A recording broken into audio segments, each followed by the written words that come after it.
بسم اللہ الرحمن الرحیم۔ السلام علیکم ورحمۃ اللہ وبرکاتہ۔ آسانیاں بانٹیں۔ کسی بزرگ نے کہا اللہ آپ کو آسانیاں بانٹنے کی توفیق عطا فرمائے۔ جواب دیا گیا ہم زکوٰۃ دیتے ہیں، صدقہ دیتے ہیں، کام والے کے بچے کو تعلیم دلوا رہے ہیں، ہم تو کافی آسانیاں بانٹتے ہیں۔ بزرگ نے جواب دیا کسی اداس اور مایوس کے کندھے پہ ہاتھ رکھ کر اس کی لمبی بات تسلی سے سننا آسانی بانٹنا ہے۔ کسی بیوہ کی بیٹی کے رشتے کی تگ و دود کرنا آسانی بانٹنا ہے۔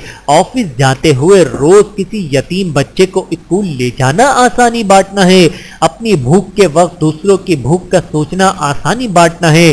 سسرال کو اتنی عزت دینا جتنی داماد کو دیتے ہیں آسانی بانٹنا ہے۔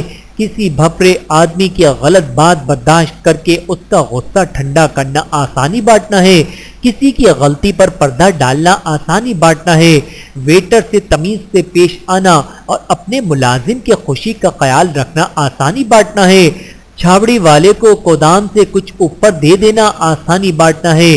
چوکی دار یا گارڈ کے ساتھ گرم جوشی سے گلے لگ کر ملنا آسانی بانٹنا ہے۔ بے آسرا کے بچوں کا حال پوچھنا بھی آسانی بانٹنا ہے۔ ہسپتال میں اپنے مریض کی دیکھ بھال کے ساتھ ساتھ انجان مریض کے پاس بیٹھ کے تسلی دینا بھی آسانی بانٹنا ہے۔ ٹریفک میں ایسے شخص کو برداشت کرنا جس کی سواری آپ کے آگے بند ہو جائے اور ہارن نہ دینا آسانی بانٹنا ہے۔ آسانیاں بانٹنا گھر سے ہی شروع کریں۔ آج واپس جا کے گھر کی بیل ایک دفعہ بجا کر تھوڑا انتظار کریں۔ باپ کی ڈانٹ ایسے سنیں جیسے دوست کا لطیفہ یا محبوبہ کی گفتگو سنتے ہیں۔ ماں کی آواز کو آذان جاننا آسانی بانٹنا ہے۔ جسے کوئی نہ پوچھتا ہو اس کی خیبر گیری آسانی بانٹنا ہے۔ مانگنے والے کا بھرم رکھنا دینے دیتے ہوئے اس کی آنکھ میں نہ جھانکنا آسانی بانٹنا ہے۔ بہن کی ضرورت اس کے مطالبے سے پہلے اور بھائی کی ضرورت اس کے تقاضے سے قبل پوری کر دیں۔ بیگم کی غلطی پر اسے سب کے سامنے درست نہ کریں۔ سالن اچھا نہ لگے تو شکایت نہ کریں۔ استری ٹھیک نہ ہو تو صبر کر لیں۔ اپنا اور دوسروں کا راستہ آسان بنائیں، منزل خود ہی مل جائے گی۔ اللہ تعالی ہم سب کو آسانیاں بانٹنے کی توفیق عطا فرمائے، آمین ثم آمین۔ عروج سے زوال تک اللہ کا شکر ہی شکر۔ انسان اپنی زندگی میں بہت سے نشیب و فراز سے گزرتا ہے، کبھی کمال کی بلندیوں کو جا چھوتا ہے اور کبھی زوال کی گہرائیوں تک جا پہنچتا ہے۔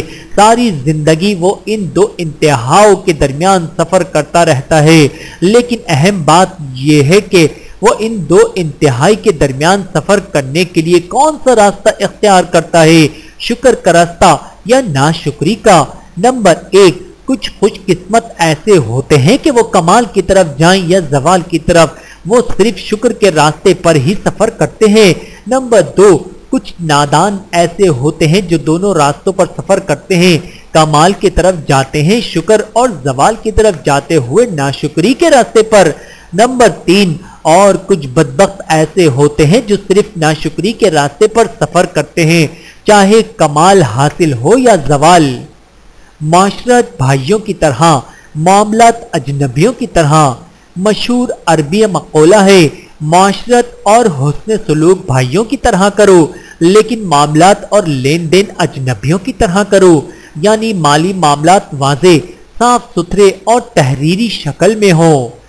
اللہ کے ذکر کی قوت۔